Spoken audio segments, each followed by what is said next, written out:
Hey friends, Pastor Bob here. It's Wednesday, March 25th, and I'm bringing you your daily briefing about the whole coronavirus epidemic and how that affects you as a part of the community of Omaha and as a part of Coram Deo Church. I've got some good news for you, I've got some bad news for you, and I've got some news that's not even really news. It's just something we should talk about. So here's the good news. Number one, the Congress just passed an economic stimulus package, so it looks like we're going to get a little bit of help for the economy, which is good news. The other piece of good news we received yesterday is that Governor Ricketts, in his press conference, said that he's pleased with how the public health measures are working, and he does not foresee any more restrictions than we currently have. So that's really good because it means it's not going to get any worse for us. I mean, your kids are at home with you, you're working from home, you can't gather with 10 or more people. That looks like as restricted as we're going to get, and things are only going to loosen up from there. And so that's good news. I know you're saying thank you that it's not going to get more intense than that, because you're looking at the news and people in various places of the country are getting shelter at home orders. Doesn't look like that's going to happen for us. That's very good news. Now, the president yesterday said he would really like to see the country opened up and restrictions removed by Easter. So here's the bad news. I don't think that's probably very realistic. And neither do many of the doctors I speak to or any of the public health people I speak to. So here's the bad news I need you to prepare for. We're probably not having church on Easter. I am super bummed about that because for all of us, Easter is one of our favorite times of the year. But it doesn't look like we're probably having church on Easter. If we do, it will be a massive celebration because it will be not only sort of a miracle from God, but really good news for what's going on in our society. But you need to prepare yourself for the bad news that we might be at home in the living room on Easter. And that'll be a little bit of a bummer. So embrace that. That is what it is. Now, here's the news that's not really news that I just need to remind you of.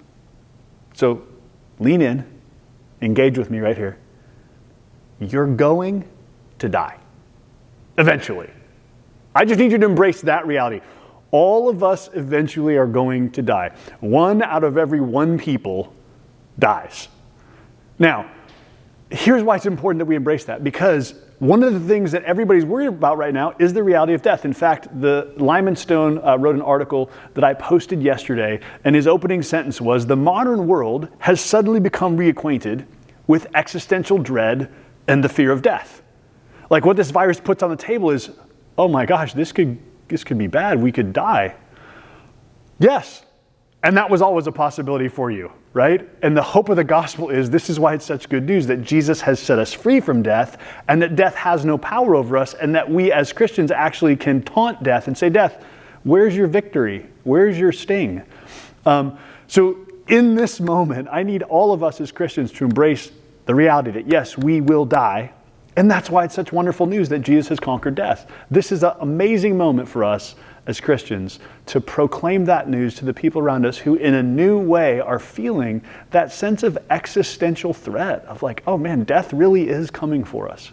That's on the radar in a new way. Let's embrace it.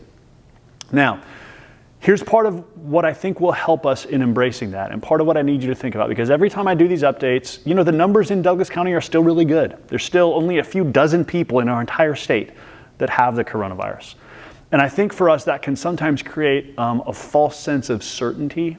Here's what I want you to embrace. Probably at some point in the next few months or in the next 12 months, at some point in the near future, someone is going to get sick with coronavirus. Likely, there's not anyone who has it yet or who has been tested as positive, but there will be.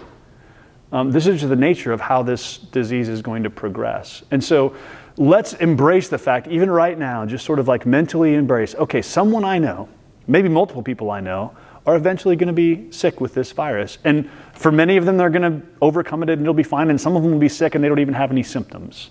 But this is eventually going to touch us more personally than it feels like it is right now. And I just think it's wise for us to be prepared for that. We want to be the kind of people who live with a healthy sense of reality of like, hey, we're not getting out of this with just 60 cases in Douglas County. I can promise you that, okay? No one thinks that's going to happen. So let's be ready for that. Let's embrace the fact that, hey, our job is to live with hope, but also to live with a sense of reality of like, hey, this is eventually going to affect people we know. We need to be ready for that. We need to be prayerful in that. And we need to know how in that moment, when that happens, do we as Christians love them, serve them, pray for them, help them, encourage them, and so forth, all right? So let's live with that in mind. Let's live with hope and courage and prayerfulness, but also with a healthy sense of what's probably our reality over the next 12 months or so. I think that's a wise way for us to live. So let's live in wisdom. That's my update for you today. I'll see you tomorrow for another daily briefing.